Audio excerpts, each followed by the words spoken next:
Alvin, ang sundalo. Credit to the author. 15 hanggang 20.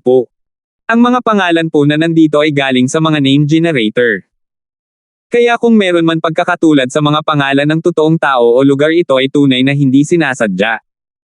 Sa ilalim ng mga tingin ng lahat ng naroroon, dahan-daw ang sinabi ni Rosa.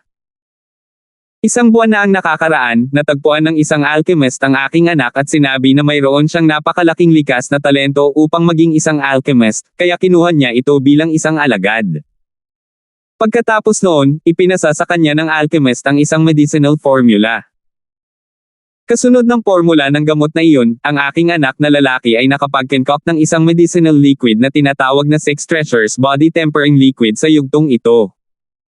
Naglilinang. Pataasin ang bilis ng paglilinang ng isang body tempering stage martial artist.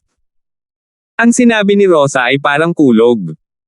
Naging sanhi ito ng labis na pagkagulat ng lahat ng matatanda maliban sa ikapitong elder. Rosa, itigil mo na ang pagbigkas ng kalokohan. I bet you are just making all this. Alchemist. Medicinal liquid. Iyan ay mga bagay na gawa-gawa mo lang para matulungan mo ang iyong anak na makaahon sa gulo. Sabi ng 7th elder sa isang mahigpit na boses. Nabalisa siya kaya tumayo siya at tumingin ng masama kay Rosa. Grand Elder, isa kang grade 9 alchemist. Ito ang formula ng gamot na isinulat ng aking anak. Bagamat hindi nakasaad ang mga bahagi ng mga materyales na panggamot na kailangan, sapat na ito para malaman mo ang pagiging tunay nito. Maiintindihan mo kapag tiningnan mo.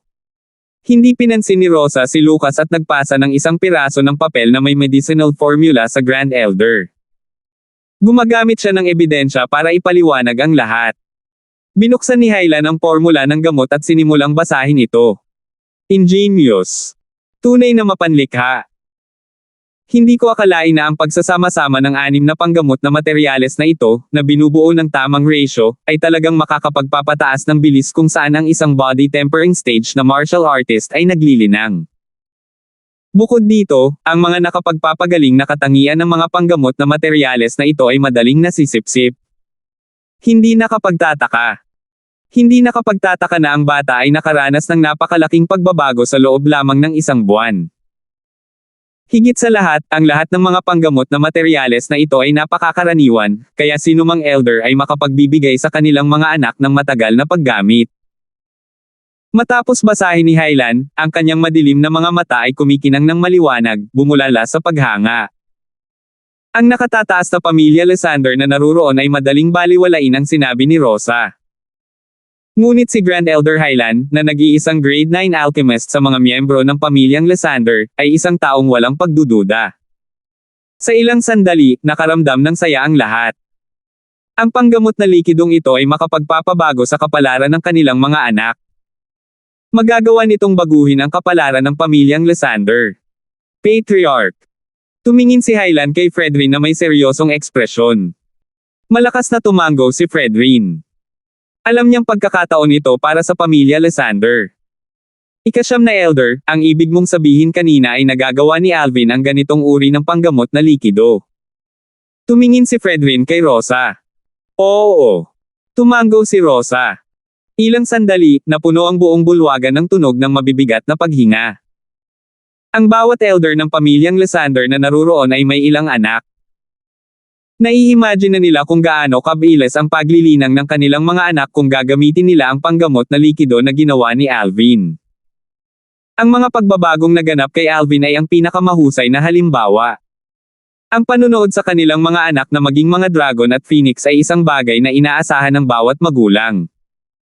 Ika-9 na elder, dahil nakakuha ang iyong anak ng napakahalagang formula ng gamot, dapat niyang ibigay ito sa pamilya. Mga kapwa matatanda, ano sa palagay ninyo? Sabi ni 7th elder na may malungkot na ekspresyon dahil pakiramdam niya ay nagbabago ang mood sa silid. Oo, tama ang sinabi ni 7th elder. Ang ganitong mahalagang formula ng gamot ay dapat talaga na ibahagi sa pamilya. Sabi ng ika-6 na elder Ping. Ha. Nang maging malungkot ang mukha ni Rosa at says away na sana, ang tunog ng isang ligaw at mapagmataas na tawa ay nagmula sa labas ng bulwagan. Patriarch, humihiling si Alvin ng madla. Ang tunog ng tawa ay biglang tumigil. Alvin. Ang mga mata ng lahat ng matatanda ng pamilya Lysander sa silid ay nagningning ng maliwanag. Kung si Alvin ay isang tagalabas lamang sa kanila noon, ngayon. Ngayon si Alvin ang pag-asa para sa kanilang mga anak na makamit ang kadakilaan. Pasok. Sagot ni Fredrin. Sixth Elder, ano ang sinabi mo kanina? Kung hindi ako nagkamali ng narinig, hiniling mo na ibahagi ko ang medicinal formula. Walang pakialam na sabi ni Alvin habang papasok. Pagkatapos ay diretso siyang humarap sa ika-6 na elder na si Ping. Tama. Alvin, alam kong wala kang apelyido ng pamilyang Lysander, ngunit kahit na ganoon, kumakain ka at nagsusuot ng mga gamit ng pamilya Lysander sa lahat ng mga taon na ito. Hindi ba oras na para bayaran mo ang pamilyang Lysander? Sabi ni Ping na parang nagsasalita siya ng isang bagay na makatwiran at makatwiran. Bakit hindi ko alam na ang kinakain at suot ko ay sa pamilyang Lysander? Akala ko ang mga kinakain at isinusuot ko ay ang kinita ng nanay ko sa pagtatrabaho sa pamilya Lysander. Ano ang kinalaman nito sa pamilya Lysander? Kahit sa labas ng pamilya Lysander, madaling sumilong ang nanay ko sa pamilya Fade o sa pamilya Clayton. Sa tingin mo ba hindi niya makukuha ang maliit na sweldong ito sa ibang lugar? Tumawa si Alvin. Alvin, anong lakas ng loob mong ipagkanulo ang pamilya Lysander? Agad na sinubukan ni Lucas na ilagay ang krimen ng pagtataksil sa pamilya kay Alvin. Ang pagtataksil sa pamilya. Lucas, alam kong napupuot ka sa akin dahil napilayan ko ang iyong mga anak, ngunit ano? Ang ginawa ko ay hindi labag sa alinman sa mga alituntunin ng pamilya. Ngayon, sinusubukan mo bang siraan ako ng mga maling akusasyon ng pagtataksil sa pamilya upang maparusahan mo ako at makapaghiganti para sa iyo anak? Si Alvin ay tumawa ng masama, lantarang sinasaktan si Lucas. Kahit ikaw mismo ang nagsabi na pupunta ka sa pamilya Fade o sa pamilya Clayton. Hindi ba pagtataksil iyon? Nagalit si Lucas dahil sa kahihiyan. Idiot. Sigurado akong naintindihan ng lahat ng matatandang naruroon na ang sinabi ko ay isang halimbawa lamang. Naiintindihan mo ba kung ano ang isang figure of speech? Hindi ba't itinuro sa iyo ng mga magulang mo kung ano ang ibig sabihin nito? Ang sinabi ko ngayon ay para lang sabihin sa Sixth Elder na wala akong utang sa pamilya Lysander, at ang tanging dahilan kung bakit ako nakatayo dito sa harap ng lahat ay dahil ang pamilya Lysander. Alvin ay dumura kay Lucas, pagkatapos ay tumingin siya kay Ping. Sixth Elder, kung gusto mong mag-concoct ako ng medicinal liquid para sa mga anak mo, sana mag-isip ka muna bago ka magsalita in the future para maiwasan mong masaktan ang relasyon ng lahat. Hindi mo ba naisip na may sense ang sinasabi ko? Isang banta. Isang di-disguise na banta. Naging malungkot ang ekspresyon ni Ping, ngunit masunurin niyang itinikom ang kanyang bibig. Ang banta ni Alvin ay tumama sa kanyang malambot na lugar. Hindi isinasaalang-alang ang sinabi ko, kahit na gusto kong mag-ambag ng formula ng gamot sa pamilya, hindi ako maglalakas loob. Sinabi sa akin ng aking guro na kung sino man ang maglalakas loob na subukan at kunin ang formula ng gamot mula sa akin sa pamamagitan ng puwersa, kung gayon ang taong iyon ay walang alinlangan na mamamatay. Sabi ni Alvin na may seryosong tono habang lumilipat ang tingin niya sa paligid ng silid. Nakalanghap ng malamig na hangin ang mga matataas na pamilya Lysander pagkatapos nilang marinig ang sinabi ni Alvin. Ngayon lang nila naalala na binanggit kanina ng ika-9 na elder na si Rosa na ang kanyang anak ay kinuha bilang isang alagad ng isang alchemist at nakuha niya ang formula ng gamot mula sa kanyang guro. Ngunit lahat sila ay abala sa formula ng gamot na nakalimutan nila ang tungkol sa alchemist. Anak, anong grade ng teacher mo? Nagtanong si Grand Elder Highland. Wala akong ideya kung anong grade alchemist siya, ngunit minsan ay nakita ko siyang nagpino ng isang medicinal pill, at ang pill fire na ginawa niya gamit ang kanyang origin energy ay kulay ginto. Napataas ang kilay ni Alvin na parang may gustong maalala. Ano? Lumiit ang mga mag-aaral ni Highland, pagkatapos ay agad siyang tumayo at napabulalas, grade 7 alchemist. Grade 7 alchemist. Ang mga matataas na pamilya Lysander ay naging pipi. Ang patriarch na si Fredrin ay nagtanong, Grand Elder, sigurado ka ba? Napabuntong hininga si Hylan, alam ng sino mang graded alchemist na ang isang alchemist na maaaring gumawa ng kulay gintong Pilfire ay tiyak na grade 7 alchemist. At saka, ang grade 7 na alchemist ay nasa ikapitong antas man lang ng Origin Core Stage. Isang Origin Core Stage powerhouse. Ang mga puso ng matataas na pamilya Lysander ay nanginig ng husto. Ang Origin Core Stage martial artists ay mga individual na nasa itaas ng core formation stage. Ang pinakamalakas sa pamilyang Lysander, ang Grand Elder, ay nasa ika-6 na antas lamang ng yugto ng core formation. Sa sandaling ito, walang nag-alinlangan sa sinabi ni Alvin. Kahit na ang mga nabuhay na sa kalahati ng kanilang buhay ay hindi alam na ang isang grade 7 na alchemist's Pilfire ay kulay ginto hanggang ngayon. Ang maliit na hayop na ito ay napakaswerteng bastard. Ang mukha ng ikapitong Elder Lucas ay nagiging pangit sa sandaling iyon. Patriarch at lahat ng matatanda, may gagawin pa ako, kaya babalik na ako ngayon. Oo, ang mga elder na naroroon, kung kailangan mo ng tulong ko sa pag-concoct ng 6 treasures body tempering liquid, maaari kang bumili ng mga kinakailangang gamot at hanapin ako. Oo, halos nakalimutan ko, Patriarch, sa tingin ko may utang ka pa sa akin ng 1,000 pilak, tama? Matapos kunin ang 1,000 pilak mula sa Patriarch, si Alvin ay lumayo. Ang 6 treasures body tempering liquid ay produkto ng pag-alis ng isang panggamot na material mula sa formula ng 7 treasures body tempering liquid, na naging dahilan upang mahati ang epekto nito. Si Alvin ay hindi sapat na bukas palad upang aktwal na ibahagi ang kanyang pinakamahalagang pag-aari sa lahat.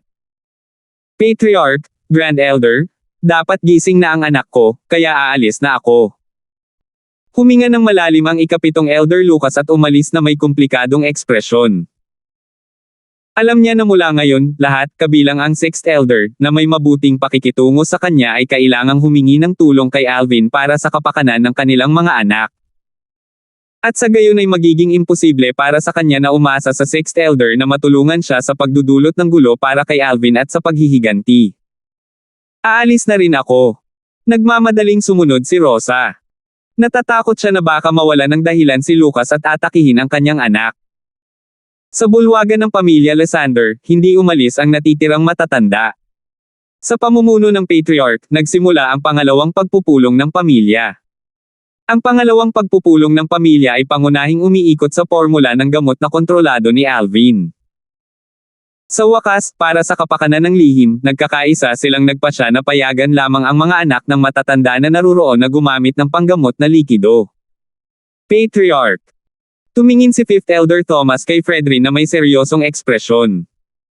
Ngayon, dahil hindi namin sinintensyahan si Alvin ng anumang parusa, tiyak na magkakaroon ng sama ng loob ang 7th Elder.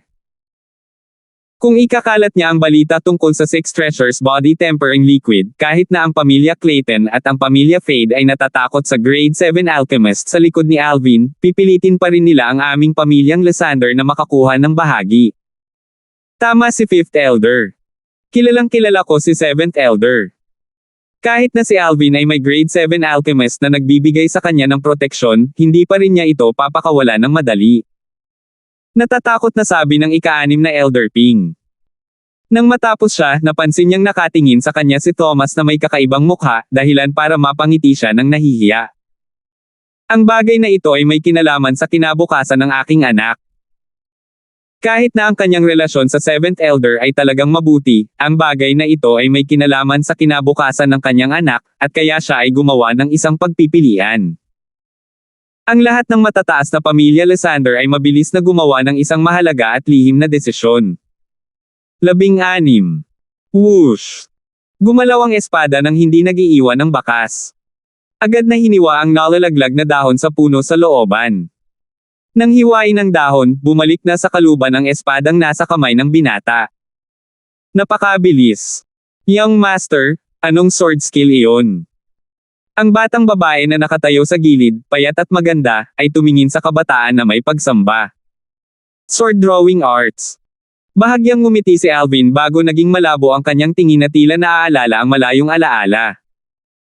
Sa kanyang nakaraang buhay, bukod sa pagiging isang grandmaster sa format wheel boxing, ang sword drawing arts ay isa pa sa mga fundamentals na ginamit niya upang itatag ang kanyang sarili bilang undefeatable. Sa oras na iyon, maraming kaakit-akit at magagandang assassin ang kusa na lumapit sa kanya, umaasang makahanap ng pagkakataon na patayin siya. Ngunit sa sandaling ang magagandang assassin na ito ay naglabas ng kaunting layunin ng pagpatay, iyon na ang sandali na magwawakas ang kanilang buhay. Karaniwang kilala na ang military dagger ni Alvin ay tinatawag na Death God's Scythe, at ito ang palaging pinakamabilis. Kelly, kailangan mong tandaan na ang sword drawing arts ay nakatuon sa bilis. Sa lahat ng martial arts sa buong mundo, ang bilis lang ang hindi matatalo. Kahit nalaban sa isang martial artist na mas malakas kaysa sa iyo, basta't kaya mong ilabas ang iyong espada at hiwain ang kanyang lalamunan bago siya makapag-react, tiyak na mamamatay siya. Ginabayan ni Alvin ang batang babae sa isang matyaga at banayad na paraan. Napakasipag ng dalaga, kaya nakinig siyang mabuti. Hinawakan ng maselang mga kamay ng batang babae ang violet na maikling espada, at sa maingat na paggabay ni Alvin, dahan-dahan siyang nagsanay hanggang sa ang kanyang mga kilos ay tila magkatulad sa pattern at hitsura. Young Master, tanga ba si Kelly? Pagkatapos ng isang hapong pagsasanay, basang-basa sa pawis ang dalaga, bahagyang gumagalaw ang kanyang kilay na hugis dahon ng willow, at tila hindi gaanong masigla ang kanyang malinaw na mga mata. Parang medyo nadismaya siya. Kelly, bakit mo natanong? Nag-aalinlangan na tanong ni Alvin. Nagsanay ako ng isang buong hapon, ngunit ang bilis ko sa paghugot ng aking espada ay hindi kahit 1% ng bilis ng Young Master. Young Master, hindi ba si Kelly ay angkop na magsanay ng espada? Unti-unting gumalaw ang kaakit-akit na labi ng dalaga habang sinasabi ito. Silly girl, ang master ng martial daw ay hindi isang bagay na kayang gawin sa isang araw. Isang hapon ka lang nagsanay sa sword drawing arts. Hindi mo ba naisip na ang paggawa ng ganoong conclusion ng ganoon kabilis ay talagang arbitrary? Alam mo, noong una akong nagsanay sa sword drawing arts, nag-training ako ng isang buong araw at ang progreso ko ay mas mababa pa rin sa kasalukuyang pag-unlad mo. Umiling si Alvin. Iniisip niya kung ano ang problema, ngunit hindi niya inaasahan na ito pala ang bumabagabag sa kanya. Talaga. Kinusot-kusot ng dalaga ang kanyang maganda at malinaw na mga mata. Ang kanyang kumpiyansa ay umuusbong muli. Siyempre totoo. Magiliw na ngumiti si Alvin.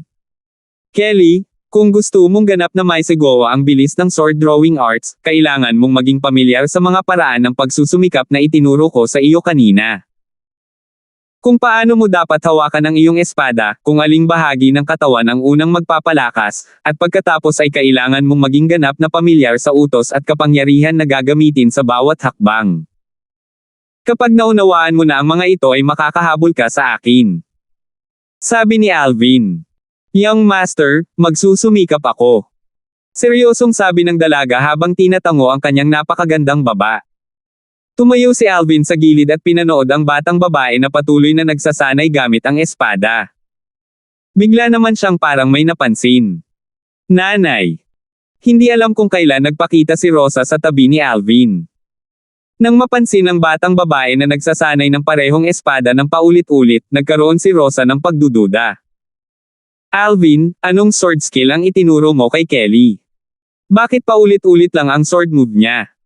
Kailangan mo bang bilhan ni nanay si Kelly ng isang set ng sword skills mula sa palengke? Tanong ni Rosa. Nay, hindi na kailangan.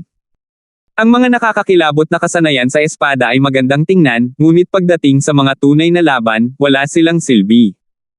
Umiling si Alvin. Ni hindi niya sineseryoso ang alinman sa martial skills sa Lysander Family Martial Pavilion, lalo pa ang mababang sword skills na makukuha sa Fresh Breeze Town. Alvin, huwag mong sabihin sa akin na ang sword skill na itinuro mo kay Kelly ay mas mahusay kaysa sa mga mabibili sa palengke. Si Rosa ay may ekspresyon ng hindi paniniwala. Mom, gusto mo bang subukan? Lumingon si Alvin at tumawa. Ano, gusto mong makipag-spar sa nanay mo? Tumawa si Rosa. Para sa kanya, ang pakikipag-sparring sa isang level 3 body tempering stage martial artist ay kapareho ng playing house. Mom, ingat ka. Paalala ni Alvin, at sabay na binitawan ng kanyang kanang kamay ang kaluban at sa halip ay hinawakan ang hilt ng fine steel sword. Sining sa pagguhit ng espada. Hinugot niya ang espada ng walang bakas. Sa ilalim ng nagniningning na araw, isang puting kislap lamang ang makikita. Bago pa man malaglag ang sword sheath, ang fine steel sword ay nakabalik na sa loob ng sheath na nasa kamay ni Alvin. Sining sa pagguhit ng espada na parang kidlat at pagkatapos ay itinapon ang espada na parang pinipigilang kulog. Kasabay ng paglabas ni Alvin ng kanyang espada, gumalaw si Rosa, lumipad pabalik. Ang puwersa na ginawa niya gamit ang kanyang mga paa ay gumuhit pa sa puwersa ng langit at lupa, kaya isang sinaunang mammoth na silhouette ang lumitaw sa itaas ng kanyang ulo.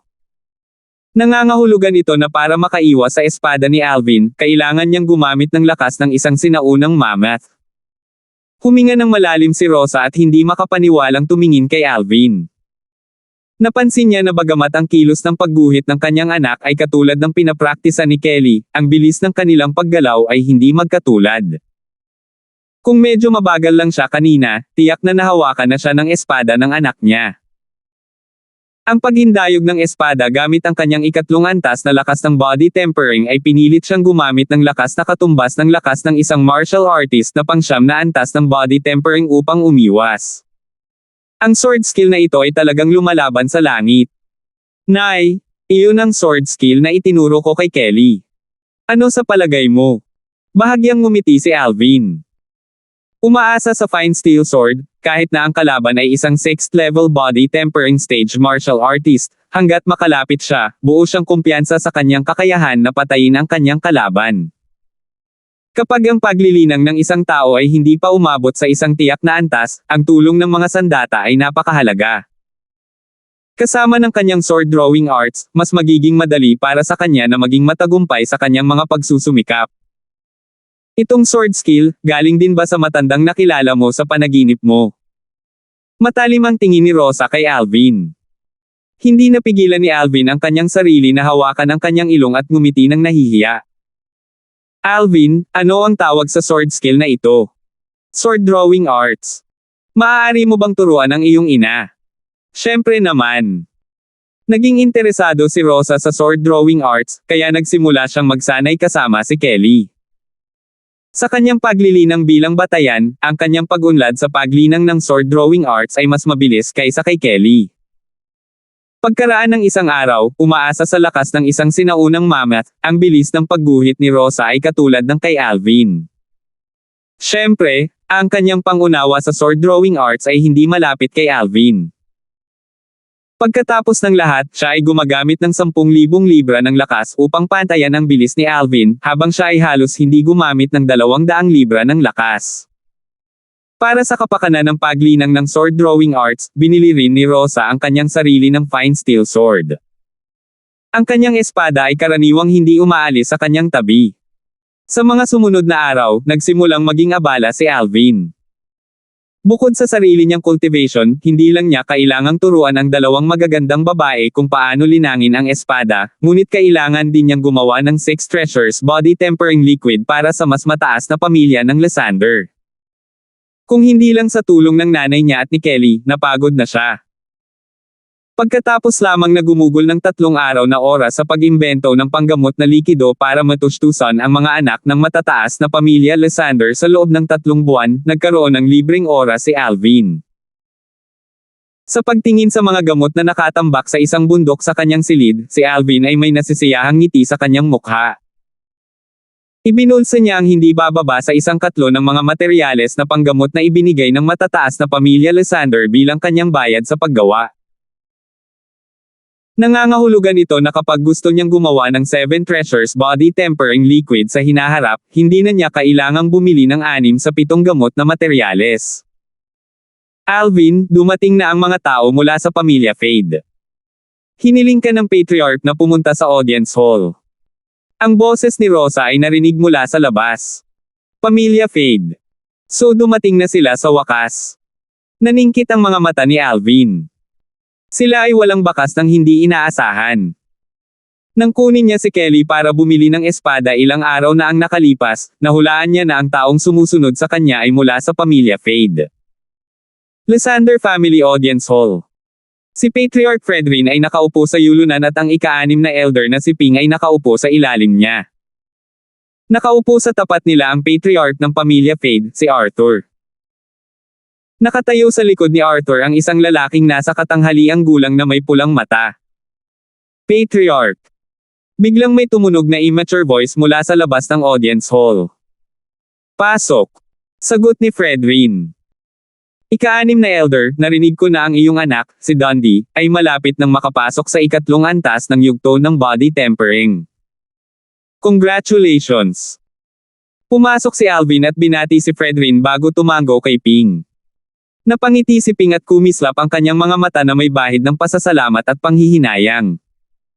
Kung si Alvin ay hindi mapagbigay, ang kanyang anak ay hindi magkakaroon ng pagkakataong umunlad ng ganoon kabilis. Alvin, ito ang patriarch ng pamilya Fade, at ang nasa likod niya ay ang manager ng pamilya Fade. Ipinakilala ni Fredrin. Pagbati, Patriarch Fade, Manager Fade. Inilipat ni Alvin ang kanyang tingin sa dalawang bisita at mahinang ngumiti. Ang kanyang ekspresyon ay walang pakialam. Matagal ko nang narinig na ang 9th elder ng pamilya Lysander ay isang bihirang pangunahing tauhang babae. Tulad ng ina, tulad ng anak. Tulad ng inaasahan, ikaw ay hindi karaniwan. Nanliit ang mga mata ni Arthur sa isang linya.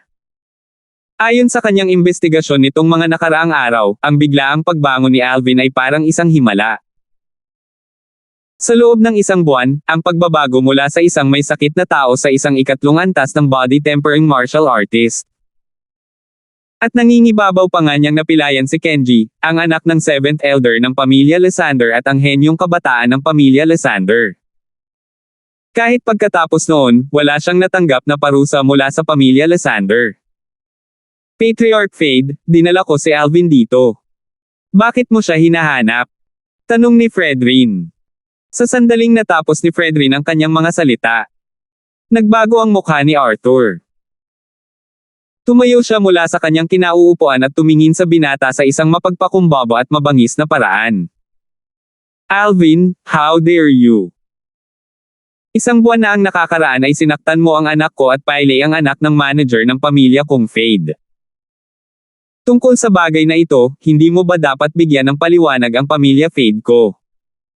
Hindi inaasahan ni na Fredrin at Ping ang biglaang pagsabog ni Arthur. Hindi nila alam ang bagay na ito. Ang di-mature na mukha ng kabataan ay tahimik na parang pool ng tubig. Halatang hindi unexpected sa kanya. Patriarch Fade, kung pumunta ka ngayon dito para tuligsain ang aking mga kasalanan, kung gayon natatakot akong mabaigaw ka. Tungkol sa usapin ng araw na iyon, dahil sigurado akong naimbestigahan mong mabuti, ang hustisya ay nasa puso ng bawat isa. Kung ang iyong anak ay hindi umasa sa kapangyarihan ng pamilyang Fade, hindi sana ako umatake. At saka, sa aking palagay, hindi ko pa naipakita ang iyong anak. Sapat na mukha sa iyong pamilya Fade. Walang pakialam na ngumiti si Alvin. Paano ka, isang alagad lamang ng pamilyang Lysander na may ibang apelyido, nang ahas na maging napakawalang galang sa patriarch ng aking pamilya Fade? Nililigawan mo si kamatayan. Ang manager ng pamilya Fade, si Guillermo, na nasa likod ni Arthur, ay nahuli sa pagkakataong gusto niya. Malakas na sigaw niya bago lumipad palabas na parang agila patungo sa kabataan. Ang kanyang mga aksyon ay naglabas ng malamig na puot at pagpatay na layunin. Sa itaas ng kanyang ulo, ang puwersa ng langit at lupa ay gumalaw nang lumitaw ang isang sinaunang mammoth silhouette. 17. Walang inaasahan na maglakas loob si Guillermo na sumalakay sa audience hall ng pamilya Lysander. Bukod dito, ginamit niya ang kanyang buong ika-9 na antas ng lakas ng body tempering sa sandaling umatake siya. Halatang gusto niyang patayin agad ang kabataan. Si Guillermo ay napakabilis. Lumipat siya sa harap ng binata sa isang kisap mata. Sa sandaling inihampas niya ang kanyang palad, ang katawan ng binata ay nanginginig at nagreact, nakatutubo na tumatapak sa lupa at kumikislap pabalik sa napakabilis na bilis. Ngunit kahit na noon, ang kabataan ay tinamaan pa rin ng natitirang puwersa. Siya ay pinalipad sa dingding at pagkatapos ay iniluwa ang isang subo ng dugo. Namumutla ang mukha ng binata at nanginginig ang katawan. Mabilis niyang napatitag ang kanyang katawan sa sobrang hirap. Nakakuyom ng mahigpit ang kamao niya at tumusok ang mga kuko sa palad niya pero wala siyang nararamdamang sakit. Ang kanyang matatalas na mata ay naglalabas ng uhaw sa dugo na layuning pumatay.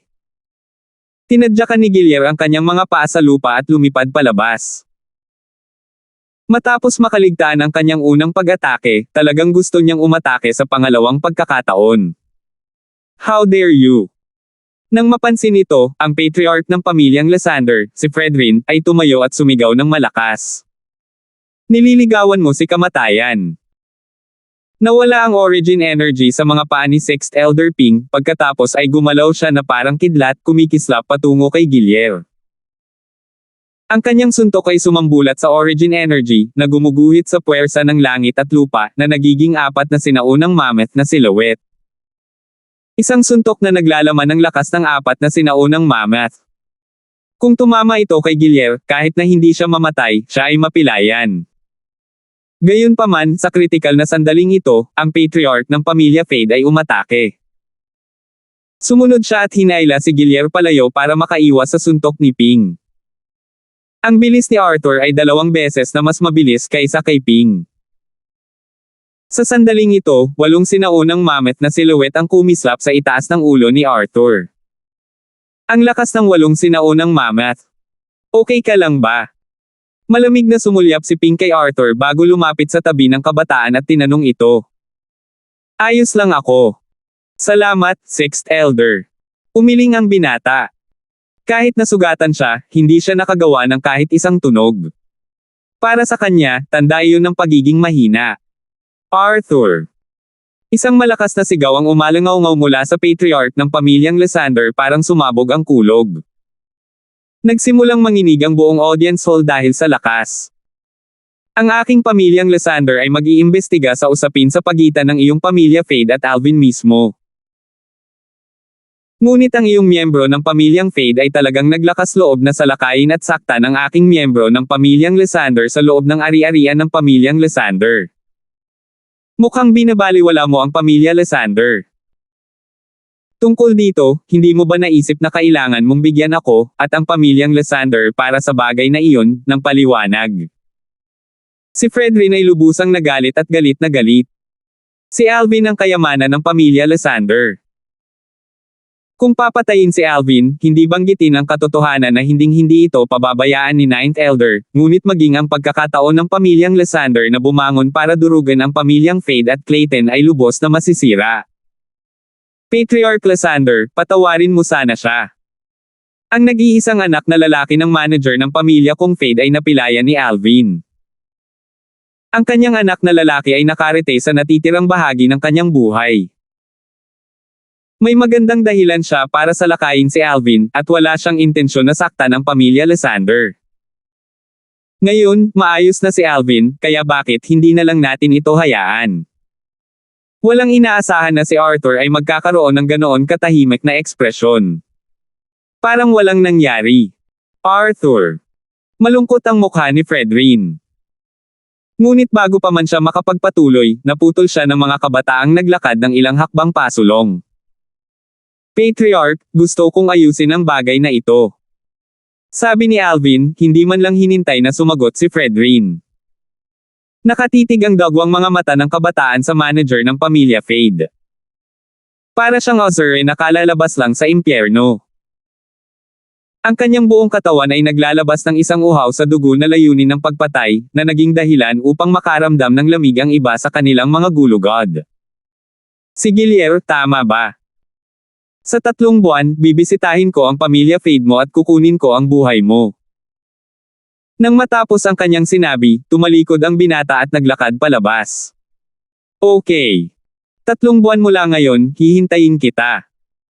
Sa oras na iyon, papatayin kita ng sarili kong kamay at maghihiganti para sa anak ko. Dahil siya ay orihinal na naniniwala na hindi siya makakapaghiganti para sa kanyang anak, nang marinig ni Guillermo ang sinabi ng binata, ang kanyang madilim na pulang mata ay agad na naglabas ng liwanag ng pagkabalisa at pananabik. Depende yan kung may kakayahan ka. Hindi man lang lumingon ang binata, tumawa lang siya ng malamig at naglakad palabas, nilisan ang audience hall ng pamilya Lysander. Nag-iiwan ng mapagmataas at malayong figure. Ang Alvin ng kanyang nakaraang buhay ay hindi napigilan sa kalahati ng kanyang buhay. Siya ay walang limitasyon at walang kapares. Sa buhay na ito, ang isang Fade family manager ay nang-ahas na subukan at kitilin ang kanyang buhay. Sa loob ng 3 buwan ay tiyak na bibisitahin niya ang pamilya Fade at magwiwisik ng dugo sa kanyang espada para mahugasan ang kahihiyang natanggap niya ngayon. Ang pagpatay lamang ang makakapagpatahimik sa galit sa kanyang puso. Patriarch Lysander, ang iyong pamilyang Lysander ay talagang may mga batang bayani. Ang Alvin na ito ay may napakaraming ambisyon sa gayong murang edad. Ang isang tulad niyan ay talagang mahirap makuha. Dahil siya ay nakagawa ng isang kasunduan sa buhay at kamatayan kay Guillermo, wala nang saysay na ituloy ang bagay na ito. Sa loob ng 3 buwan, ang kabuuan ng aking pamilyang Fade ay maghihintay sa kanyang pagdating. Tumingin si Arthur kay Fredrin at tumawa. Nang matapos ang kanyang sinabi, hindi pinansin ni Arthur ang berdeng mukha na si Fredrin, isinama si Guillermo at umalis. Patriarch, masyadong padalos-dalos si Alvin. Nakasimangot ang ika-6 na Elder Ping, puno ng pag-aalala ang kanyang mukha. Hindi siya nag-aalala tungkol sa buhay o kamatayan ni Alvin, ngunit nag-aalala na kung may mangyari kay Alvin, ang kanyang anak ay walang anumang 6 treasures body tempering liquid na natitira upang magamit. Nitong mga nakaraang araw, napansin niya ang pag-unlad ng kanyang anak sa pagtatanim. Ang 6 treasures body tempering liquid ay talagang isang makajos na bagay. Si Fredrin ay may komplikadong ekspresyon.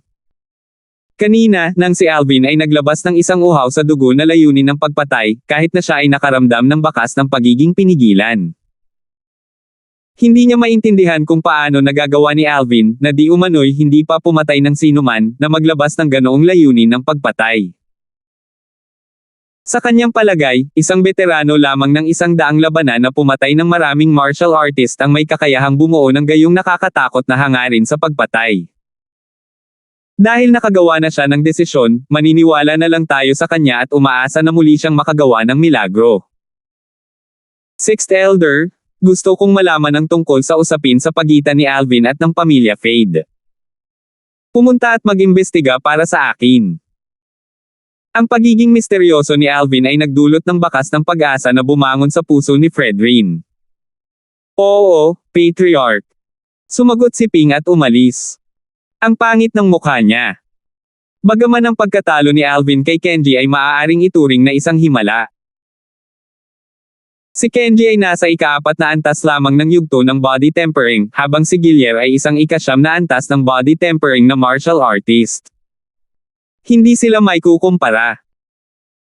Ang ika-3 antas na kabataang body tempering na nagnanais na talunin ang isang ika-9 na antas ng body tempering martial artist sa loob ng 3 buwan, ay magiging isang hindi kapani-pani walang tagumpay sa kanyang opinyon.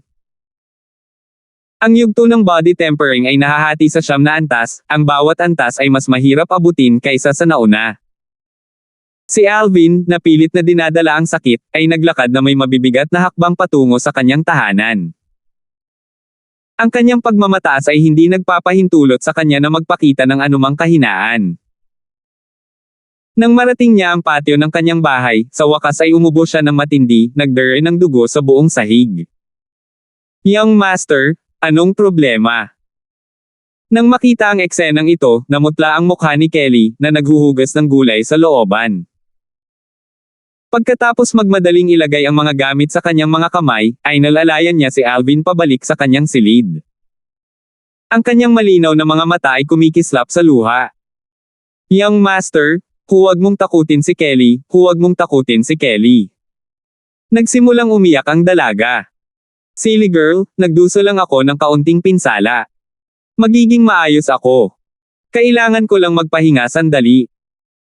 Dahan daw ang pinunasan ni Alvin ang mga luha sa gilid ng mga mata ng dalaga habang pilit na nakangiti.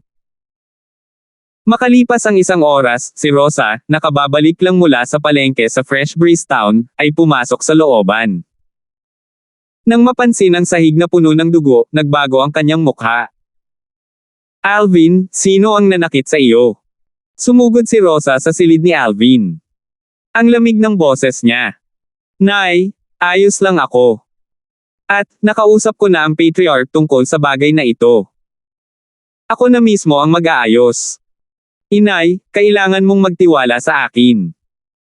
Matapos dumaan sa matapat na pag-aalaga ni Kelly at ubusin ang grade 9 gold injury pill na dinala ng Patriarch, bahagyang gumaling na si Alvin, kaya nagawa niyang mapawi ang ngiti sa kanyang mukha. Si Arthur ba? Tanong ni Rosa sa mahinang boses. Hindi, ito ay ang tagapamahala ng pamilya Fade, si Gilier.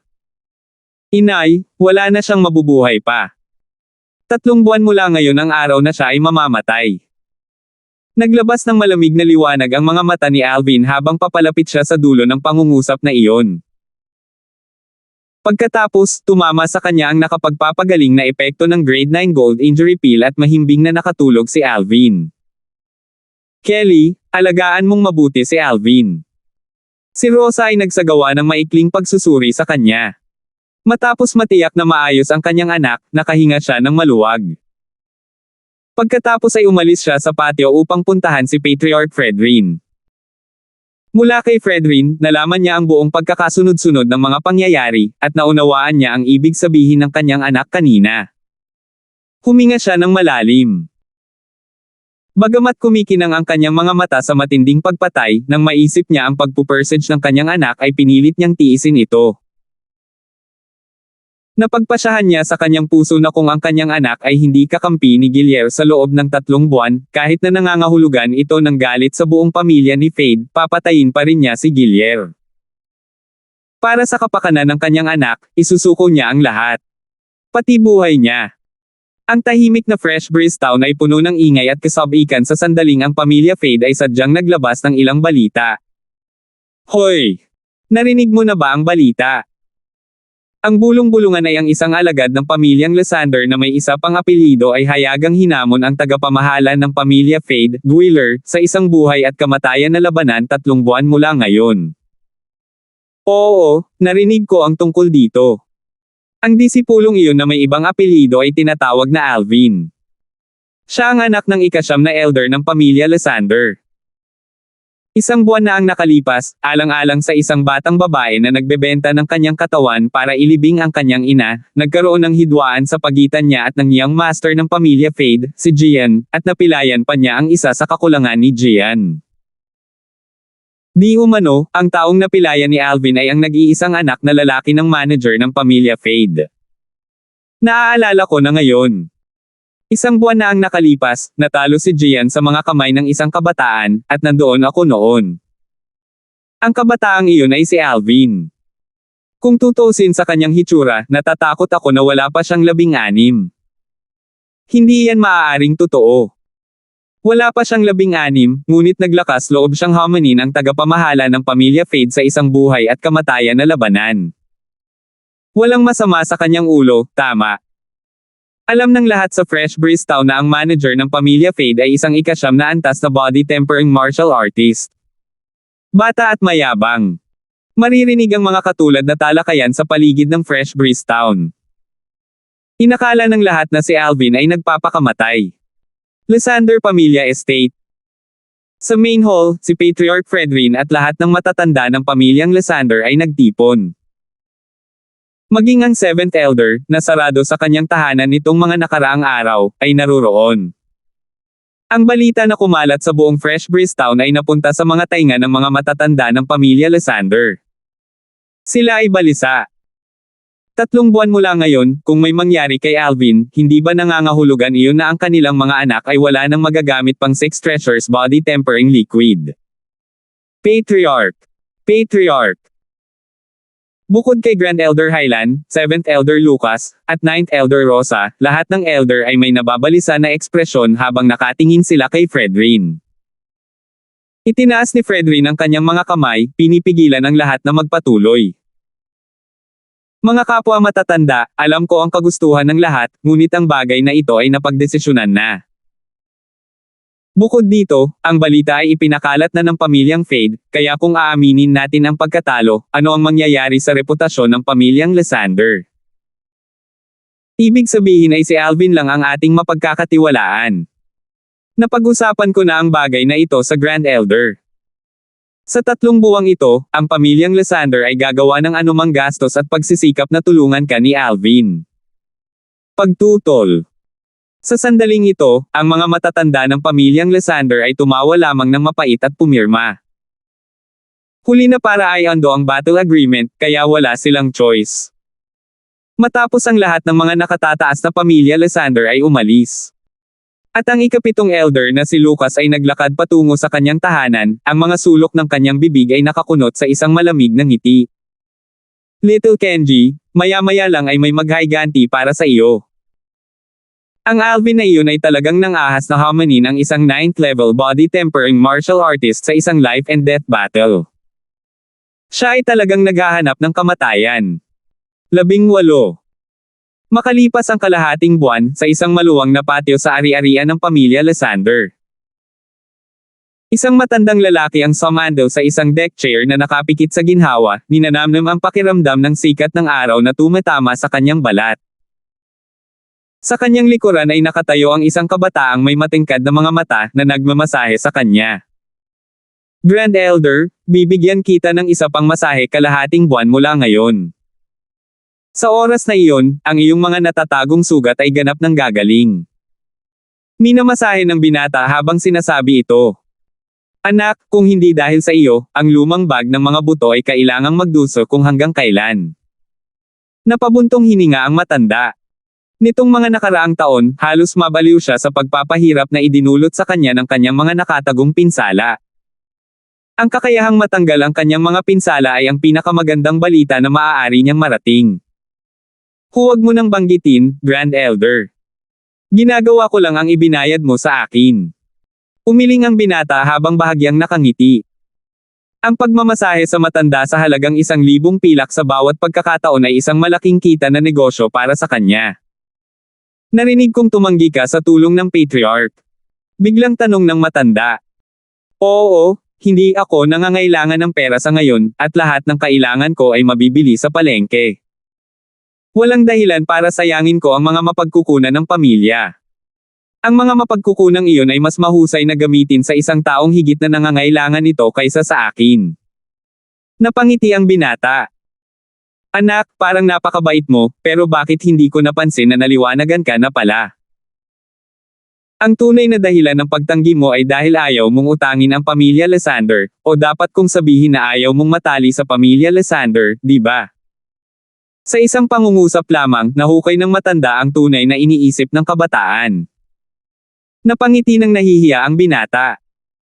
Tulad ng inaasahan, ang karunungan at karanasan ay dumating sa edad. Ito ay eksakto tulad ng sinabi ng matanda. Ayaw niyang matali sa pamilya Lysander. Maaga o huli ay aalis na siya para tuklasin ang malawak na mundo. Ang pamilyang Lysander at Fresh Breeze Town ay isang panimulang punto lamang para sa kanya. Huminto sa pagmamasahe ang kabataan. Iminulat ng matanda ang kanyang mga mata at iniluwa ang isang subo ng mabahong hangin, pagkatapos ay ipinasan niya ang isang salansan ng mga perang papel sa pawis na kabataan. Grand Elder, aalis na ako ngayon. See you in half a month. Mapaglarong tumawa ang binata. Pagkaalis ng binata, ungol ng matanda sa sarili. Umaasa ako na magagawa mong sorpresahin ako 2.5 buwan mula ngayon. Si Alvin ay dumiretso sa bahay pagkatapos umalis sa tirahan ni Grand Elder Highland. Pagpasok niya sa looban, nakita niya ang isang maamo at matikas na figure na mabilis na gumuhit at sinasaklob ang kanyang espada ng paulit-ulit na umuulit. Para bang hindi niya alam kung ano ang pagod. Tumutulo ang pawis ng dalaga at nakakagat sa kanyang pink na labi. Ang kanyang maaliwalas na mga mata, na kasing linaw ng tubig, ay napuno ng pakiramdam ng resolusyon.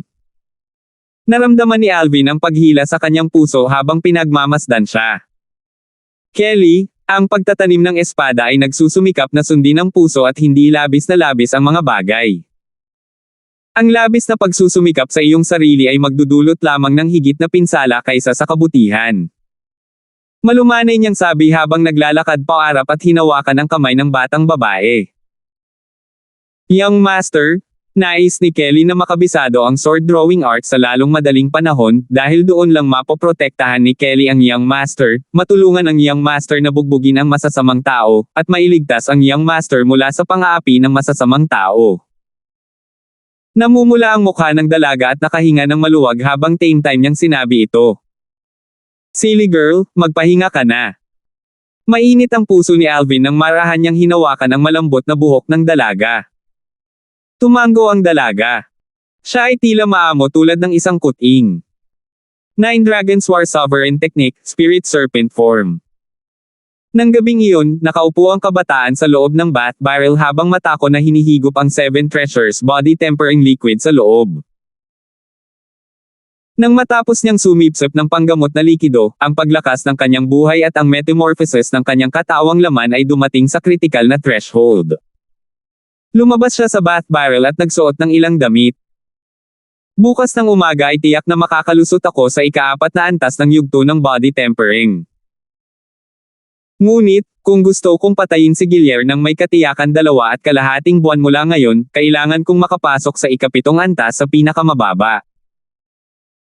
Ang pagpapabuti ng paglilinang ay nagiging mas mahirap habang umuunlad ang mga antas, kaya walang pag-aalinlangan na hindi ko makakamit ang tempering na antas sa loob lamang ng ika-7 buwan sa ika-7 buwan. Umaasa sa 7 treasures body tempering liquid, siguro oras na para kumuha ako ng ilang bagay sa marketplace. Namilog ang mga mata ng binata habang bumubulong sa sarili. Kinaumagahan ng sumunod na araw, nang hindi pa sumisikat ang araw, nagising ang kabataan at nagbuhos ng bahagi ng 7 treasures body tempering liquid sa bath barrel bago nagsimulang magtanim. Matapos ang isang gabing pahinga, ang mga medicinal properties na sumanib sa kanyang katawan noong medicinal bath kagabi ay tuluyan na niyang naabsorb. Habang pinapaikot ang Nine Dragons War Sovereign Technique Use Spirit Serpent Form, ang kabataan ay nakaupo sa loob ng bath barrel na nakapikit, matako na hinihigop ang gamot na likido. Pagkatapos ng hindi kilalang tagal ng panahon. Nang sumapit ang bukang liwayway, ang sinag ng sikat ng araw sa umaga ay sumikat sa lupa. Matapos dumaan sa kurtina, ang maliliit na sinag ng sikat ng araw ay malumanay na tumama sa mga kabataan. Saka lang niya dahan-daang iminulat ang kanyang mga mata. Splash! Tumayo ang binata at casual na nag-inat ng katawan. Ang kanyang mga buto ay naglalabas ng malinaw at malambing na tunog habang sila ay nagkikiskisan. Biglang sumili ang ngiti sa mukha ng binata. Nakalusot na rin ako sa wakas. Itinaas niya ang kanyang mga palad pataas at dahan-daang ikinuyom ang mga ito. Ramdam ang lakas ng pagsabog sa loob ng kanyang katawan, mas lalong lumawak ang ngiti sa mukha ng binata. Ito ay eksakto tulad ng inaasahan ko. Habang ang isang ordinaryong pang-4 na antas ng body tempering martial artist ay magkakaroon ng 200 pounds ng lakas, nakakuha ako ng buong 300 pounds. Ang Nine Dragons War Sovereign Technique ay talagang iba sa ibang mga pamamaraan ng paglilinang. Matapos maisuot ang kanyang damit, itinulak ng binata ang pinto, lumabas, at nasisiyahang maligo sa sinag ng araw. Whoosh! Klang! Whoosh! Klang! Whoosh! Klang! Ang malinaw at malambing na tunog ng isang espada na hinugot at sinasakupan ay pumasok sa kanyang mga tainga. Noon lang napansin ni Alvin na si Kelly ay seryosong nililinang ang kanyang drawing sword art simula pa kaninang umaga. Pinili ng batang babae na magtanim sa malayo sa sulok ng patio upang maiwasan niyang abalahin ang matamis na pangarap ni Alvin at ng kanyang ina. Kung hindi pa siya lumabas ng kwarto niya, siguradong hindi niya maririnig ang mga tunog na ito. Napabuntong hininga si Alvin habang naiintindihan niya na nahihirapan si Kelly na kalimutan ang bagay na siya ay nasugatan noong isang araw. Desperado siyang naglilinang nitong mga nakaraang araw. Hindi lamang ang kanyang paglilinang ay tumungo sa ikatlong antas ng yugto ng body tempering, ngunit naging bihasa pa siya sa mga simulain ng sword drawing arts. Masasabing lahat ng ginagawa ni Kelly ay para sa kanya. Para protektahan siya. Kelly, tumigil ka muna sa paglilinang at samahan mo ako sa palengke. Bahagyang ngumiti si Alvin habang naglalakad. Young master, maghahanda ako ng almusal. Inalis ng batang babae ang kanyang espada. Tila matangkad at matikas, bahagyang namula ang kanyang pisngi na walang make-up. Ayos lang, kain tayo sa labas. Pagkatapos ay maghahanda ako para kay madam. Huwag kang mag-alala tungkol dito. Ang aking ina ay maaaring maghanda ng almusal mismo. Tayo na. Hinawakan ni Alvin ang kamay ng dalaga. Sa paglabas, hindi niya nakalimutang tumingin sa kwarto ng kanyang ina para tumawag. Nay, ilalabas ko si Kelly. Ikaw na bahala sa almusal mo. Pagkaalis ni na Alvin at Kelly. Isinasaalang-alang ba itong kalimutan ng ina pagkatapos magkaroon ng asawa? Umiling ang babae at napangiti ang gilid ng kanyang bibig. Boss, hintayin mo ako. Hintayin mo ako. Habang papalabas ang mag-asawa sa estate ng pamilyang Lysander, isang tinig na sinamahan ng mabigat na paghinga ang narinig mula sa kanilang likuran. Huminto sa harapan nila ang medyo mataba sa taba sa katawan na nagliliyab, na nakaharang sa kanilang dinadaanan habang nakayuko siyang humihingal. Tinawagan mo ba ako? Lumingon si Alvin at tumingin sa likuran niya ngunit hindi niya napansin ang iba. Medyo pamilyar ang maliit na mataba, ngunit hindi niya maalala kung sino siya. Siya kaya ay isang allopiers ng matandang Alvin. Ngunit ang matandang Alvin ay may sakit. May handang maging alipin niya. Boss, syempre ikaw. Ikaw ang idol ko. Tumango ang maliit na mataba na parang sisiw na tumutusok ng butil. Nanginginig ang taba ng mukha niya. Hindi kita kilala.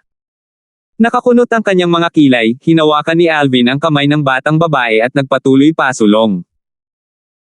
Boss, mali kung ibaba ang pantalon mo noong mga bata pa tayo, pero hindi mo naman kailangang magalit, di ba?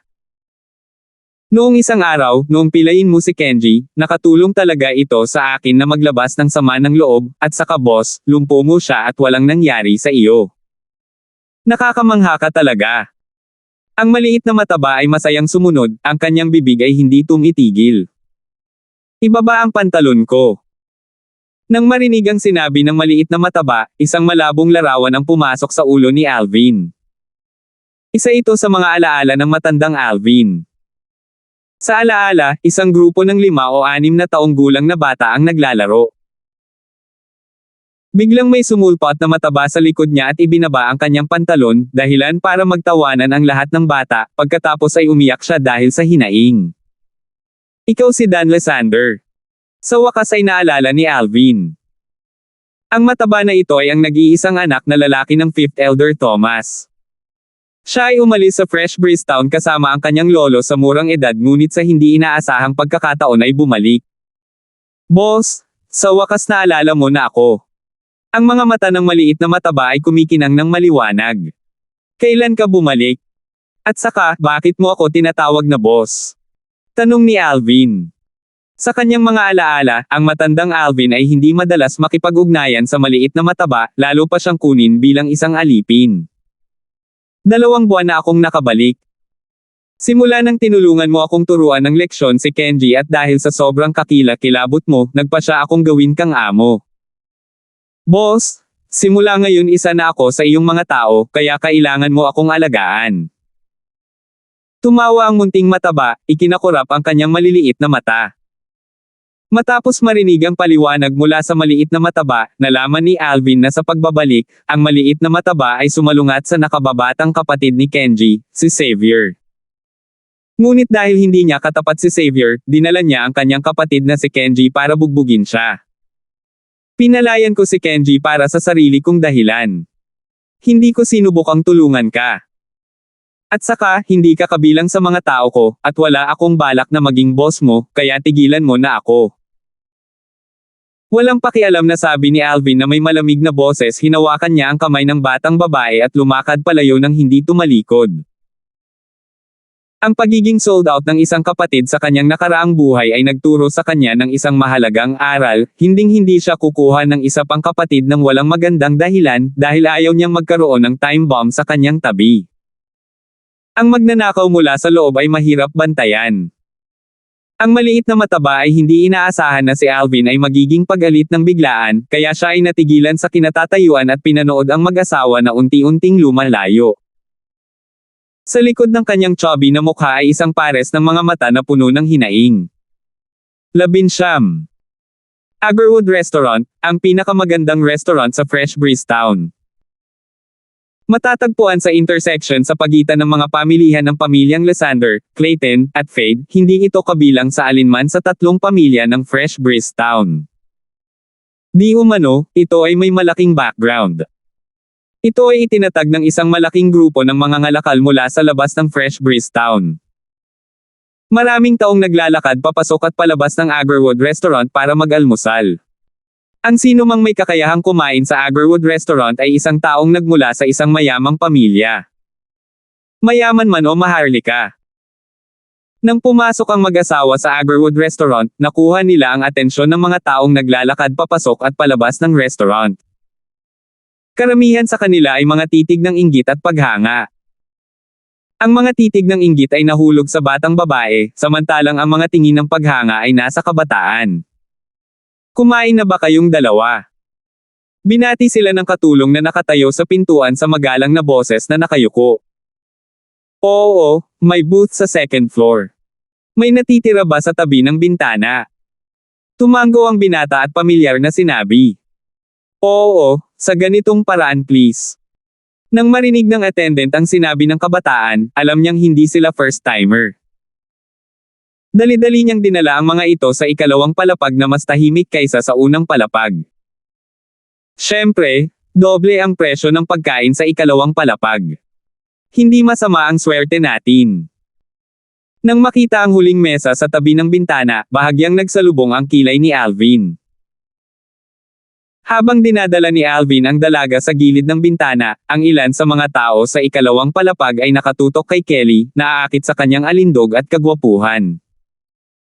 Tatlong kabataang nakaupo sa tabi ng isa pang bintana sa hindi kalayuan ay may mga titig ng kasakiman nang tumingin sila kay Kelly.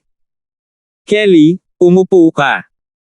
Kinuha ni Alvin ang violet na maikling espada mula kay Kelly at inilagay ito sa mesa, pagkatapos, tulad ng isang ginoo, casual niyang hinaila ang isang upuan para mauupuan ni Kelly. Salamat, young master. Namula ang maislan at immature na mukha ng dalaga habang nakaupo.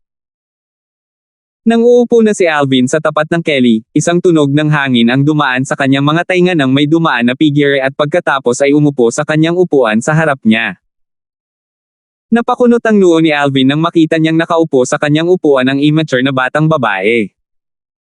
Nasa 16 na taong gulang ang batang babae na may berdeng damit.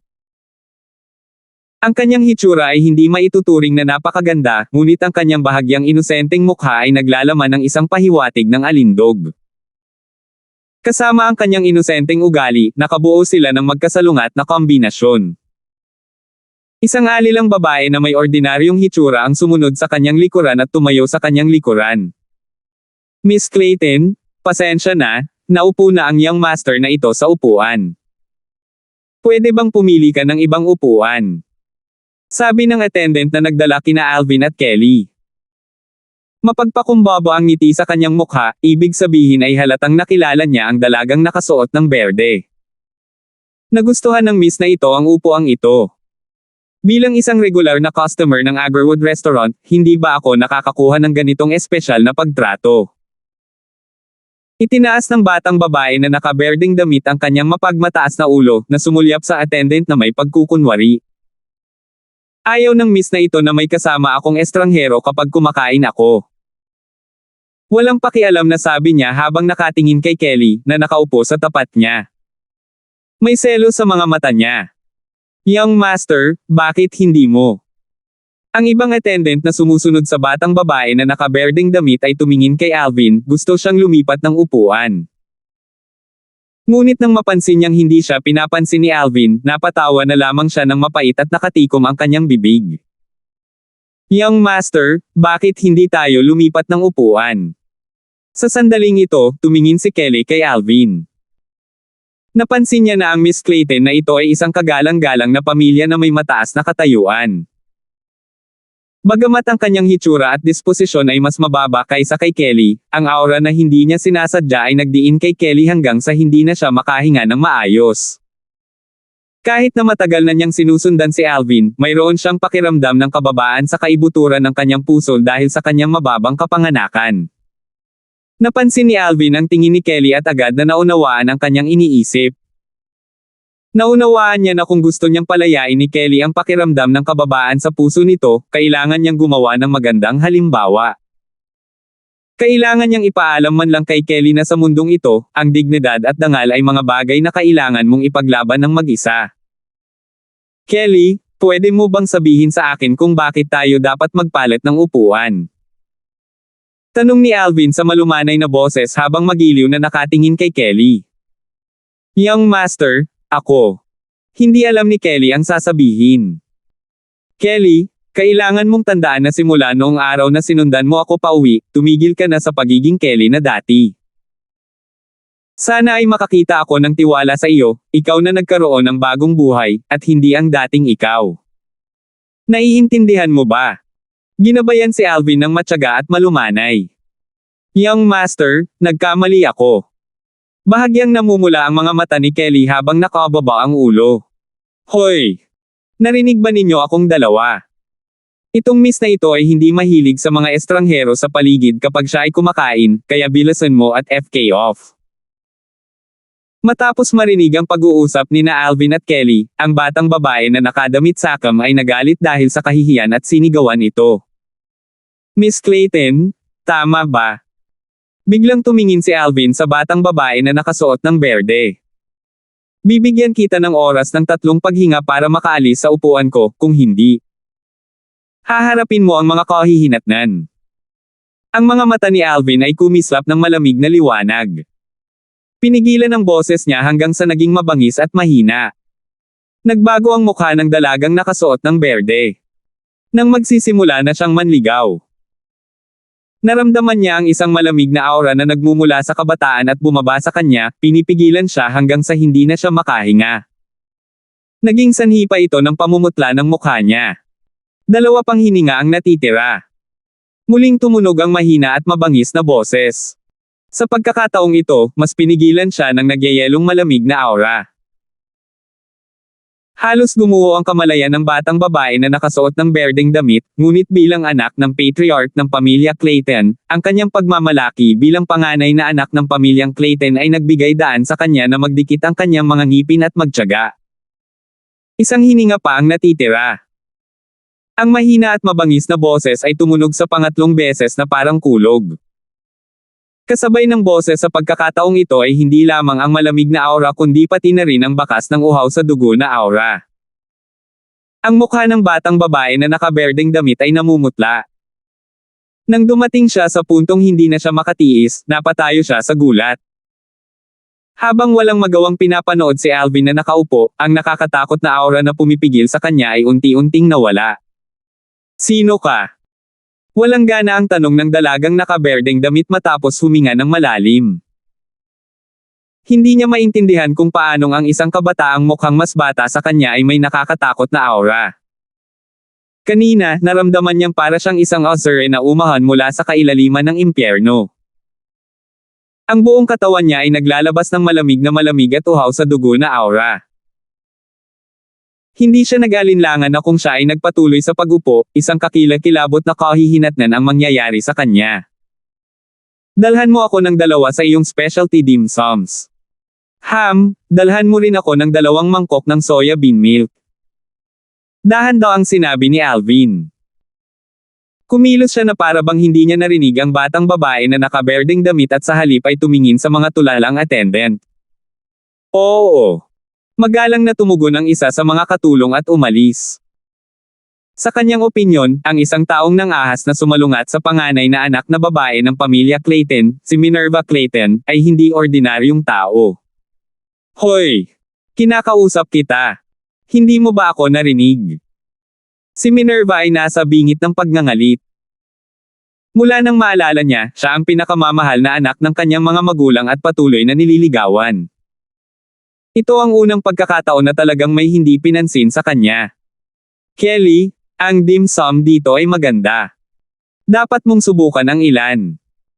Kung gusto mo ito, dadalhin kita dito tuwing umaga. Tumingin si Alvin sa batang babae sa tapat niya, puno ng lamang ang mga mata nito habang bahagyang ngumiti. Young Master, ang pagpunta dito para kumain paminsan-minsan ay sapat na. Naalala ko na narinig ko na ang dim sum dito ay sobrang mahal. Matino namang umiling ang dalaga. Okay lang. Kahit hindi ako masyadong mayaman, sapat na iyon para masatisfy ang taste buds ng aking Kelly. Ang hindi lihim na mga salita ni Alvin ay naging dahilan upang iyuko ng dalaga ang kanyang ulo dahil sa kahihiyan. Namula ang kanyang malambot at magandang pisngi. Young master, kinakausap ka ng miss ko. Ang katulong na babae sa tabi ni Minerva ay nahihiyang sinabi kay Alvin habang hinahangaan niya si Kelly. Ang pagsunod sa ganitong uri ng miss ay talagang mahirap sa iyo. Sinulyapan ni Alvin ang katulong na babae bago bahagyang ngumiti. Hindi. Hindi naman. Miss. Mabait sa akin si Miss. Ang mukha ng alilang babae ay pumuti dahil sa takot habang nagmamadaling sabihin ito. Tinanong ba kitang magsalita? Tinitigan ni Minerva ang alilang babae. Sa sandaling ito, may bahid ng inggit sa kanyang puso. Kahit siya ay hindi niya inakala na darating ang araw na may inggit siya sa katabi niyang katulong. Not for any other reason but because the hateful guy who ignored him actually spoke nicely to her servant girl. Miss Minerva. Miss Minerva, ikaw talaga. Nakilala ng tatlong kabataang nakaupo sa malapit na mesa si Minerva, kaya't sila ay lumakad at masigasig na binati siya. Puno ng paghanga ang kanilang mga tono. Bumaba ang ekspresyon ni Minerva at tumingin siya kay Alvin ng may pagmamalaki. Para bang sinusubukan niyang sabihin kay Alvin, ako, si Minerva, ay likas na pinagkalooban at maraming tao ang kumikilala sa akin. Ngunit nang mapansin niya na si Alvin ay hindi pa rin sumulyap sa kanya, ang kanyang ekspresyon ay agad na naging malungkot. Miss Minerva, anong problema? Tanong ng isa sa mga kabataang mas matanda kay Minerva nang mapansin ang pagbabago nito. Oo, Miss Minerva, kailangan mo bang tulungan ka namin sa anumang bagay? Ang dalawa pang kabataan na kasing edad ni Minerva ay nagmamadaling nagtanong din. Akin ang upuan na ito, ngunit pinilit niya akong lumipat at inagaw ang aking upuan. Napatingin si Minerva kay Alvin. Isang bakas ng kawalan ng katarungan ang lumitaw mula sa kanyang malinaw na mga mata habang siya ay nagmamalabis. Ano? Naglakas loob siyang agawin ang upuan ni Miss Minerva. Anak, napakatapang mo talaga. Nang marinig siya ng tatlong kabataan, sumigaw sila at agad na nagalit kay Alvin. Miss, bakit ka naninira ng iba? Tanong ni Kelly. Matapos marinig ang sinabi ni Minerva, bahagyang namula ang kanyang immature na mukha. Ang katangi-tanging mga mata ni Kelly na bahagyang namumula ay naging sanhi ng pagkapipi ng tatlong kabataang puno ng matuwid na galit. Nakakita na ba sila ng ganito kagandang babae? Sa sandaling ito, nakalimutan pa nila ang kanilang ginagawa. Maganda ba siyang tingnan? Sabi ni Minerva na may matigas na boses habang ang kanyang mukha ay naging madilim. Oo, hindi. Nagulat ang tatlong kabataan at bumalik sa kanilang katinoan. Ngayon lang nila naalala na sikat sa pagiging seloso ang panganay na anak ng pamilya Clayton.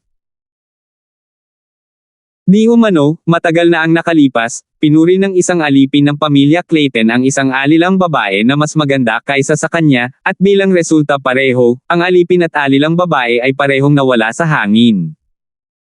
Tumingin sila kay Alvin at galit na sinabi. Anak, kung alam mo kung ano ang makakabuti para sa iyo, bilasan mo at mag-FK off. Hindi mo man lang ba sinubukang alamin kung si Miss Clayton ay isang taong maaari mong saktan? Kung hindi ka nag-FK off, huwag mong sisihin kaming tatlo na hindi naging madali sa iyo. 20. Huwag ka bang magmadali sa akin?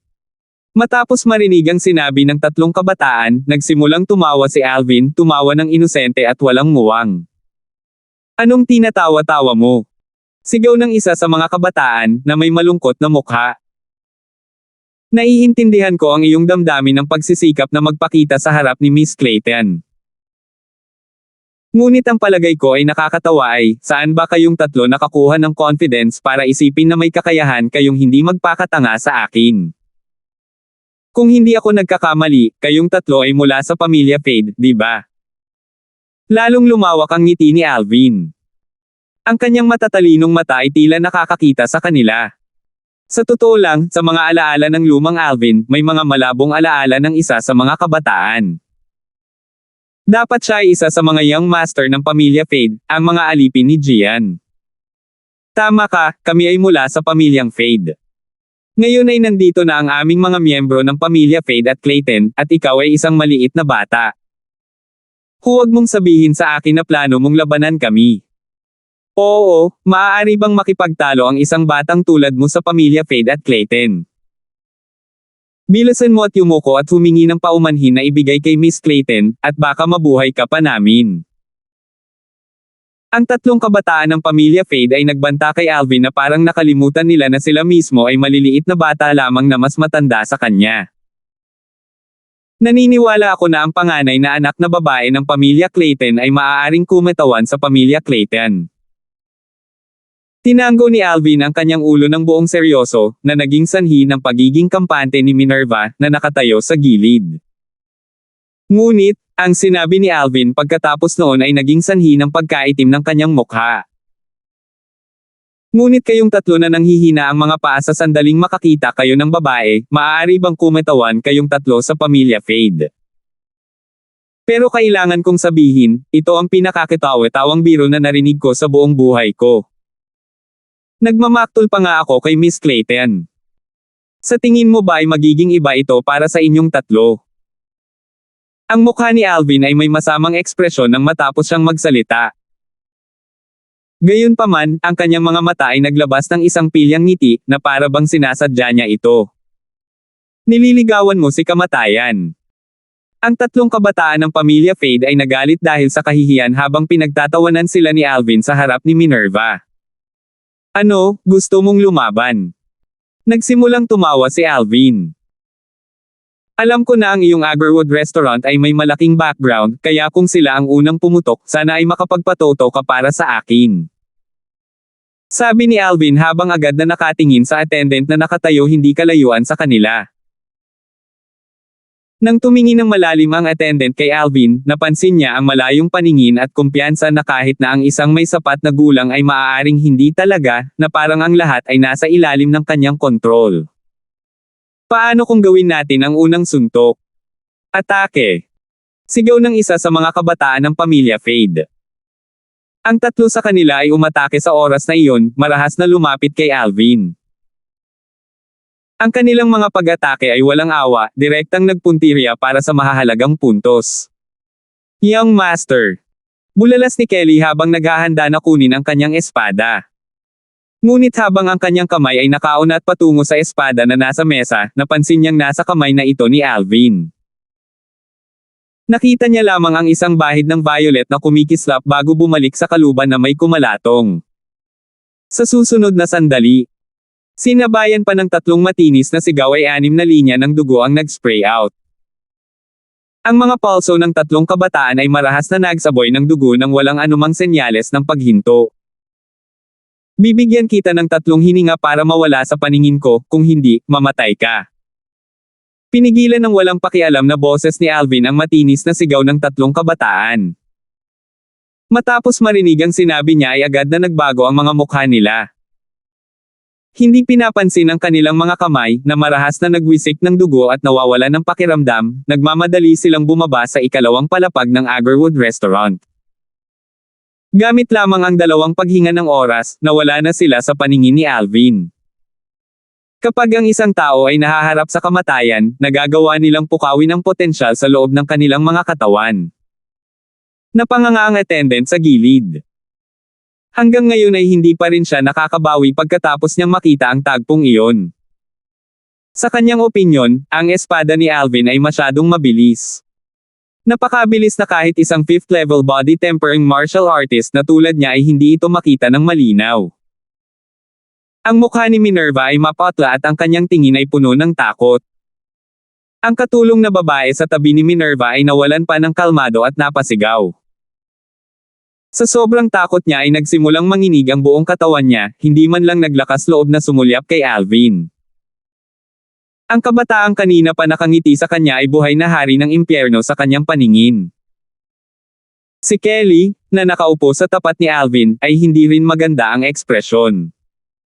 Medyo namutla ang mukha niya. Ano, Miss Clayton, gusto mo bang ako na mismo ang magpadala sa iyo? Sinulyapan ni Alvin ang natulala na si Minerva habang tumatawa siya. Sino ka? Huminga ng malalim si Minerva. Miss Clayton, ayaw mo akong iwan. Huwag mong sabihing nahulog ka na sa akin. Pero ayoko talaga sa mga babaeng may di mapigil na disposisyon tulad mo, kaya sana hindi gumawa ng walang kwentang pagsisikap si Miss Clayton. Pinagtawanan ni Alvin. Hindi inaasahan ni Minerva na si Alvin ay napakawalandiya. Namula ang mukha at mata niya habang naglalaway. Ang takot sa kanyang puso ay nabawasan bilang epekto ng sinabi ni Alvin. Connie, dahil umalis na silang tatlo, walang tao ang mesang iyon. Tere na doon. Kung saan dinala niya ang nanginginig niyang katulong na babae upang maglakad patungo sa kabilang mesa na nasa tabi ng bintana. Ang dim sum na kinakain ng tatlong kabataan ng pamilya Fade kanina ay nagbibigay pa rin ng mainit na singaw. Linisin ang lugar pagkatapos ay maglingkod kay Miss Clayton. Tumanggo sa attendant, mahinang ngumiti si Alvin. Si Minerva ay iba sa mga normal na babaeng masungit. At least she was brave enough to stay behind after that experience. Oo. Magalang na tugon ng attendant, pagkatapos ay pinunasan niya ang mga mantsa ng dugo at nagpatuloy sa pagsilbi sa panganay na anak na babae ng pamilya Clayton. Kelly, natakot ka ba niyan? Tumingin si Alvin sa batang babae na may banayad na ekspresyon. Ibang-ibang tao na siya ngayon kumpara kanina. Hindi. Umiling ang dalaga. Ngunit ang kanyang bahagyang mapatla, magandang mukha ay walang alinlangan na nagpapakita na siya ay talagang bahagyang natatakot. Pagkaraan ng ilang sandali, dumating na ang order ni Alvin. Umakto siya na parang walang nangyari habang kumakain ng dim sum at umiinom ng soya bean milk. Samantalang ang dalaga ay tila nawala ng gana kaya kaunti na lamang ang kanyang kinain. Kelly, ang iyong karaniwang gana ay hindi gaanong maliit. Maging isang mabuting babae at kumain. Sabi ni Alvin para hikayatin siya. Young master, ako. Bahagyang namutla ang kanyang mukha.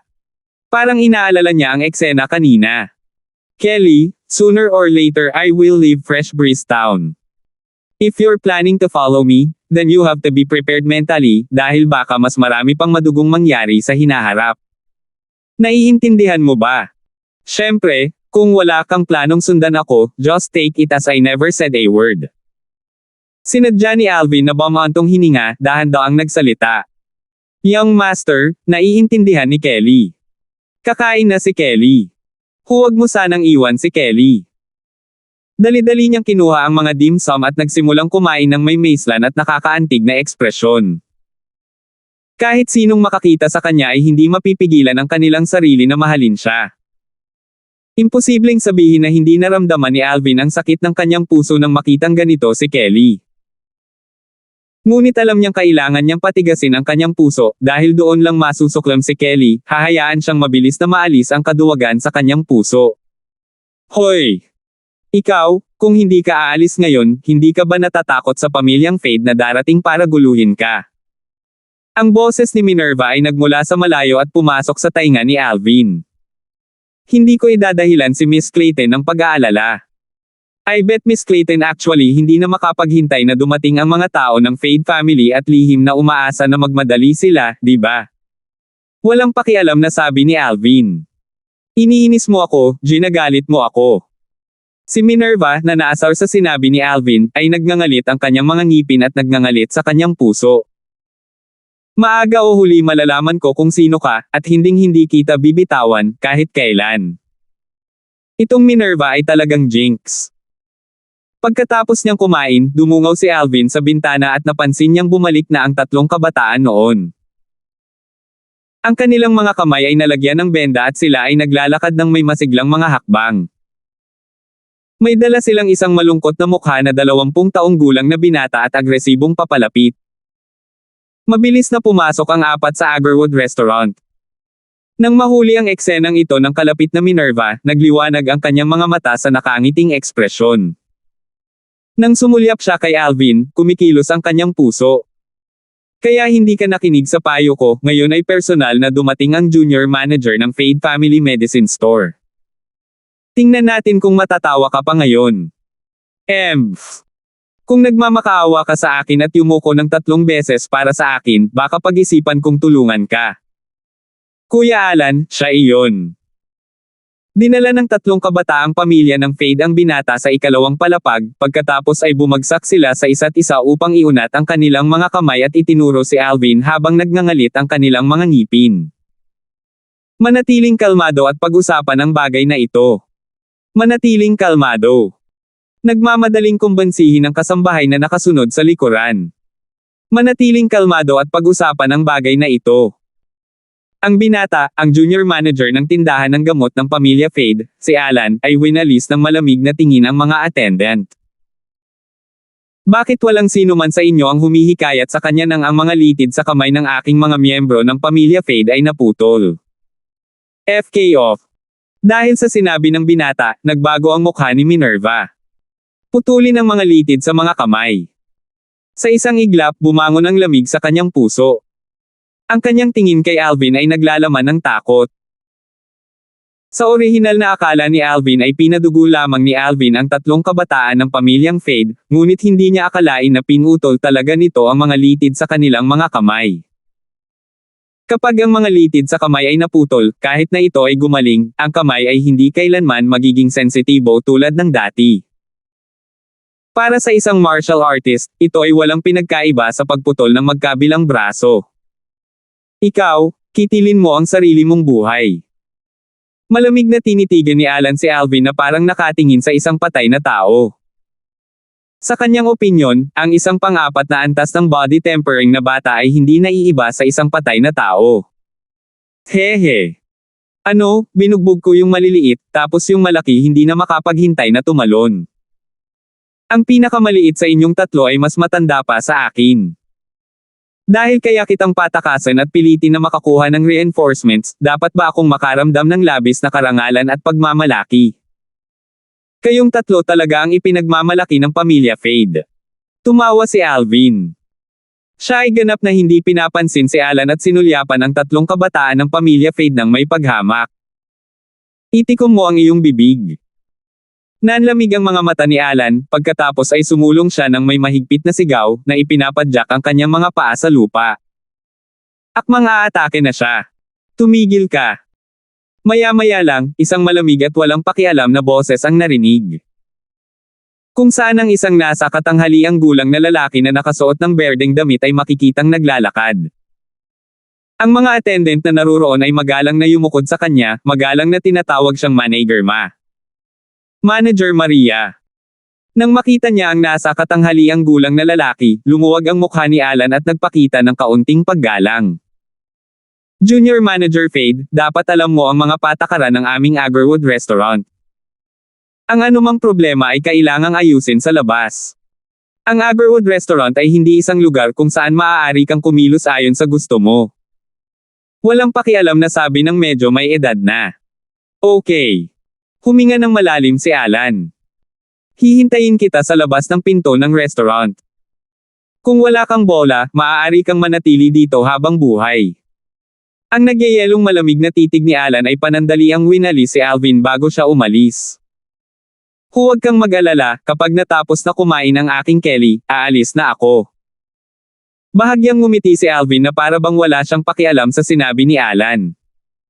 Sa halip, tumingin siya kay Kelly na may naiintrigang ekspresyon. Kelly, bakit hindi ka na kumakain? Oo, good girl. Tapusin mo na ang pagkain at huwag mag-aksaya. Tumingin si Alvin sa batang babae na may mukha na puno ng magiliw na pagmamahal. Ang nasa katanghaliang gulang na lalaki ay tumingin ng malalim kay Alvin bago tumalikod at umalis. Ang mga panauhin at mga katulong sa ikalawang palapag, gayunpaman, ay tumingin kay Alvin na may mga titig na puno ng awa.